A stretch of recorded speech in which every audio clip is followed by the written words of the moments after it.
土耳其政府近日决定，只要是在2017年1月1日之前进入土耳其境内，并生活在土耳其的东突厥斯坦维吾尔人发放永久性居住证。近日，土耳其与中国贸易关系正处于紧张阶段，可还是做出了这一决定，深受维吾尔人的欢迎和欣慰。对此，东突厥斯坦信息中心首席执行官阿卜杜吉利里·卡尔卡西说：“对土耳其政府为东突厥斯坦维吾尔人所做的一切表示由衷的感谢。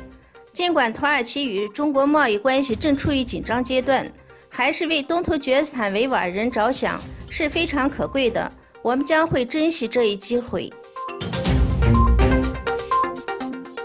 在中国入侵者占领的新疆维吾尔自治区东突厥斯坦，有150多万维吾尔人和其他少数民族穆斯林被中共政府抓捕关进监狱或羁押在所谓政治教育培训中心，强迫在押人员的女儿与汉人结婚。根据即时新闻综合报道，影片中说明的不仅仅是新婚夫妻结婚时闹脾气这么简单，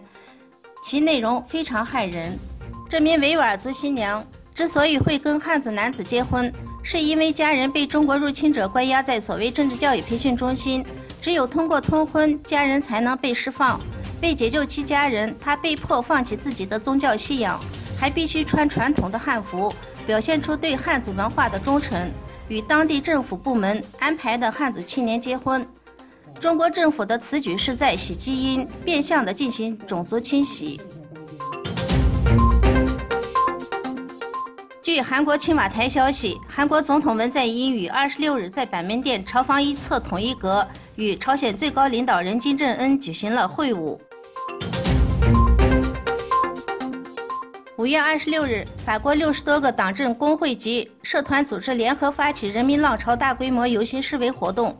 抗议马克龙政策。据路透社消息，虽然首次众多工会及党政团体联合举行示威，共举行了140多场示威活动，10万民众参加了各地的示威游行，但民众响应相对冷淡。内政部长克隆说，民众参与率低，说明法国人开始看到政府的政策初见成效。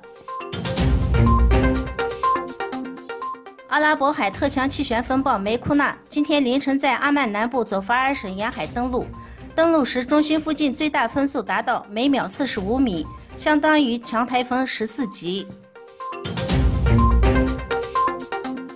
第63届欧洲冠军决赛，也是第26届冠军联赛决赛在基辅奥林匹克体育场拉开帷幕，皇家马德里3比1击败利物浦，成为首支冠军联赛3连冠球队和第4支欧冠3连冠球队。Marcelo ortasını yapıyor. Bir şutu. Mükemmel bir gol!